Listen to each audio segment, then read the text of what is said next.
This is Pod Populi. Podcast for the people.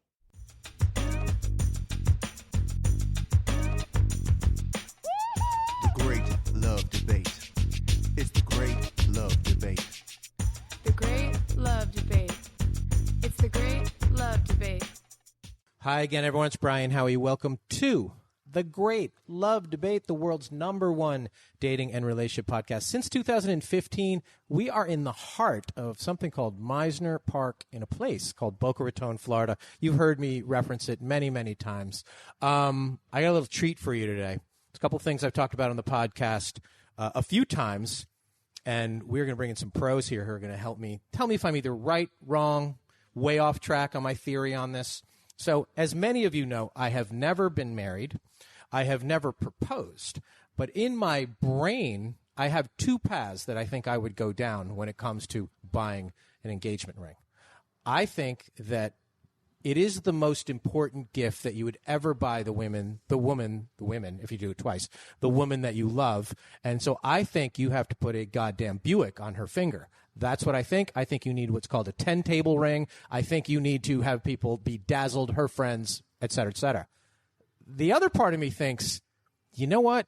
Me and her could make a secret pact, and we could buy a much lesser version of a giant ring that is fantastic and split that bag of cash, and her friends would be equally impressed. So I am here in a jewelry store, Anna Zuckerman Luxury Jewelry. I'm surrounded by all kinds of baubles, all kinds of diamond-looking thingies, sparkles. I have two pros in here. I have Anna Zuckerman herself, coincidentally, and I have her. Thank you for having me. I have her consigliere, Jim Frederick, here, who's going to show us where all the bodies are buried. Well, no, that's a good consigliere. Doesn't actually show where the bodies are buried unless there's an indictment. Oh, that's true. He's going to protect her from all the bodies buried. First of all, Anna, you're Russian. I am, yes. Being Russian now in America is not quite like being Japanese during World War II. Most people are like, oh, how is that for you? Oh, it's kind of funny. I introduce myself and everybody just goes, oh. And yeah, they don't really feel, they don't really feel bad for you. When they do that, they should just give me money. Right. It's sort of like, here's $5. I don't know. They mostly are like, well, how do you feel? They want some insight. They want you to have made 5 phone calls. Yeah, got your KGB kin on the phone and been like, what's really going on? How can you really save this world? Can you call those people, take care of them? I mean, what's going on in Putin's head? I don't know what's going on in his head. Why are you looking at me? Let Vlad know that Stella's not okay. Yeah. Not okay with what he's doing right now. He's a bad boy. You should let him know. Right. Well, since I don't know. But you've been in this country like 30 years. 32 years, and frankly, half of you people don't even know where Ukraine is until this thing happened. I mean, seriously, I no disrespect to anything, but I really does not. I don't know. I don't know what's in his head. I don't know what's going on. So for those people who, they come, oh, you're Russian. No, I'm just as clueless as anybody here. Yeah. So sorry about that. All right. But I want to hear a little bit of your story, and then we're going to get into the actual jewelry here. So you got off a boat with $50 in a dream 30 years ago. Is that the way it worked? Exactly how it works. Exactly. It was $42. How does a nice Russian girl end up in America? No, so Have you seen Inventing Anna? Mm-hmm. Have you seen I have nothing to do with it. Even though, you know what, some people say, oh my God, you look like her. No, I don't. You should actually stay at Ozark because I think she fits that better than anything else. But no, we ended up in Milwaukee, Wisconsin. So you went from Moscow to Milwaukee? This is where the beautiful girls hang out. So you knew the cold. No, we knew the cold a little bit, although I was, from Belarus, although this was still former USSR. It's not like you were necessarily split into the countries. That was only 1990. So I always say I'm Russian. Right. But yes, this was like the most, what I thought about America, it was like the land of like big, tall buildings, friendly people, like the land of stickers, glitter stickers, bubble gum, I always say. And we end up in Milwaukee, Wisconsin, which is like the land of beer. Mm-hmm. That's it. And moderately oversized people. Moderately oversized. So you went from vodka people. to beer. Exactly. So we ended up in like the land of nowhere. And I spent 25 years living in Milwaukee, Wisconsin, and talk about dating. Believe me, if you have seen that, what was that movie, Fargo? Yeah. That's basically the same thing. And the people, I love the people. All my friends are from Wisconsin. That's nice. You But split if- a bowl of cheese curds with a girl. That's a good and way the to beer, go. and the Yeah. beer, exactly. But if you're talking dating, there Right. is no such thing. I mean, it's limited. It's not. There's no dating in Milwaukee, Wisconsin. There's marriage. That's why I ended up being pair married up. twice. Yeah. They pair up because you got to be warm. Yes. Now, do people in Russia tend to get married younger than Americans or older than Americans? That's a good question. They're all good questions. That's why we're here. Yeah, that's why you made it as far as you have, and look at us here. In a star full of jewelry with no wife. I turned 18 years old, Mm-hmm. and you don't know it, and you don't know it, but my mother looked at me one day and she said, "Before that train passes, I'm going to book you to go one way to Israel, and you're going to meet a nice Jewish Russian boy, and you're going to marry him." Do you want to finish this story? That one I can. That Okay. has not. That's a different. Okay, so dance, but- 18, you were feeling 18 some years parental old. pressure to get Yes. married. And Mom was like, you know, exactly. I mean, I'm not dating. I'm not like, I'm 18 years old. I've only been in America 4 years. And, my father tried sending a picture of me to the Lonely Hearts Club. They sent it right back. They're saying we're not that lonely. So my future was bleak. So None. No respect. so Respect, Pops. so in Russia, and me. see, maybe it's the only ones that we see, especially in Florida and in New York. There's a lot of good-looking Russian We're all women. gorgeous people. Yeah, you are. Exactly. You're I mean, look at Jim. He's half right. Sure. Why not? The beauty pageant, your point, the beauty but- pageant scene's big in Russia. Anyway, so you're blonde, and I assume you were blonde then, maybe not. And it's like you need to find a husband, or is it so like what that's is? what she did. So here I am flying. This is 1995. I'm on a plane. Off I go to Tel Aviv, and I didn't know where Israel was. So I'm flying to Tel Aviv to meet this guy, right, to marry him. And I've never met him before. Thanks, Mom. And so that was my first attempt at doing this thing before I ended up serial married that I am, and. So that was 18. So women in Russia do get married very young. They do. They have kids very young. And guess what? By the time you're 40, you get to enjoy life and travel. Yeah, Fuck kids. so get them done. Yeah. To Minsk. Yeah, To go Minsk. Okay, L'chaim. so L'chaim. To fast Minsk. forward here. We'll cut out most of the Milwaukee years. How do you end up in the jewelry business? What was it about it that interested you? You're like, I think there's room for me in this game.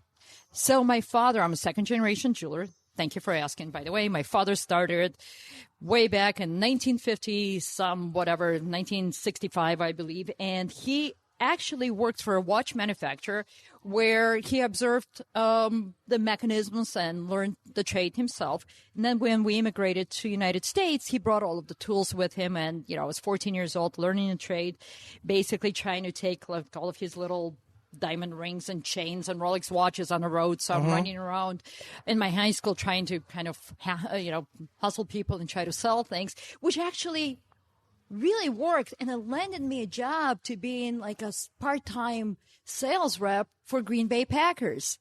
Oh, So with that said, speaking about a lot of single guys. yeah. Uh-huh.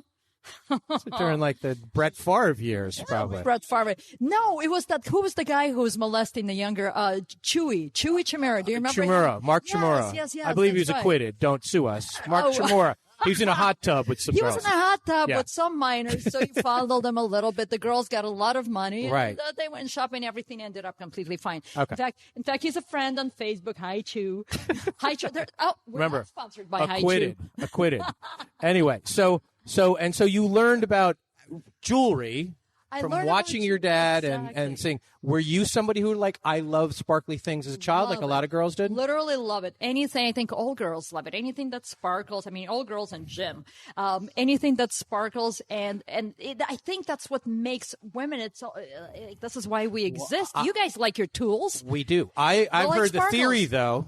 I majored in Russian girls, so I've heard the theory from them that because before, during the height of the Soviet Union, you weren't allowed to have a lot of possessions. You weren't allowed so jewelry and even things like It was- jeans well, you saw. were more statusy than here. You saw what saved, well, it didn't save him, but what kind of prolonged the killings of the Romanov.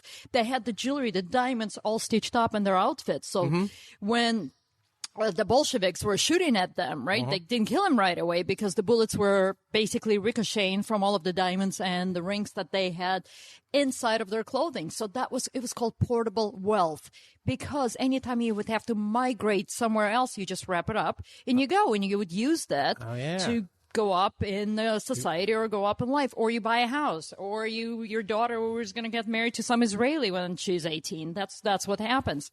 So that's how I got my interest in jewelry. I watched my father. I decided this is what I want to do. My sister became a math major, so I was the loser of the family. And with that said, I decided to create my own line, because let me tell you something. You know, maybe you don't know, but this is what, you see women do that. You take them to the restaurant and they want like the biggest thing on the menu. I always want the biggest thing on the menu. We can't eat that much. Right. So your eyes are bigger than your stomach, right? Well, my eyes were much bigger than my wallet. So I decided to recreate the world's best jewelry and make it with the synthetic gems that we're making. So what I do... So you have spectacular jewelry here. $50,000 million jewelry. And all of it is... So the term is not fake. The term is what? What is it? What is the term you use? I have our creative writer. Right. Demi-precious or demi-fine jewelry, which is made with diamond simulants. Okay. So we'll get into lab-cut gems. And lab-cut gems. So if they're not diamonds, they're lab-cut gems like the rubies or the emeralds. Those are cut in a laboratory. First of all, nobody can tell. And secondly, because of where we are, this town surrounded by money, I assume that this is good. My whole childhood, my grandfather, who wasn't a wealthy man, he had one possession that was important to him, and it was this ruby ring. And my whole life, he's like, when I die, this is going to be yours. So you know that was fake, right? Well, I'll get to that. So for 40, but he wore it up his ass. So for 40 years, you know, whatever. I'm going to get this ring. I'm going to get it. As soon as he dies, my mother, his daughter, is like, go get that thing appraised. It's plastic. It is. I know that. But he didn't know. No. And the pride that he wore, he never knew. I never knew. Sure. Nobody ever pointed out to him. He had it his whole life. He didn't. It wasn't even like a good demi. It was just flat out plastic. Most of the vintage jewelry, because once again, as you migrated and you were just a peasant, but you own this red stone ring, and chances are you really don't. It's a piece of glass, but yet it's still set in 14 karat. But there's so much sentiment to it. So having said that, imagine passing this ring to somebody like your potential wife, right? All of a sudden you give your family's best possession to the girl you're in love with, right? Mm-hmm. Ultimately, not even knowing the value, she would say, oh my God, you just gave me the best of what you have, what your family. So she will say yes, regardless. She does not need to know that the value of it is zero, but the fact that...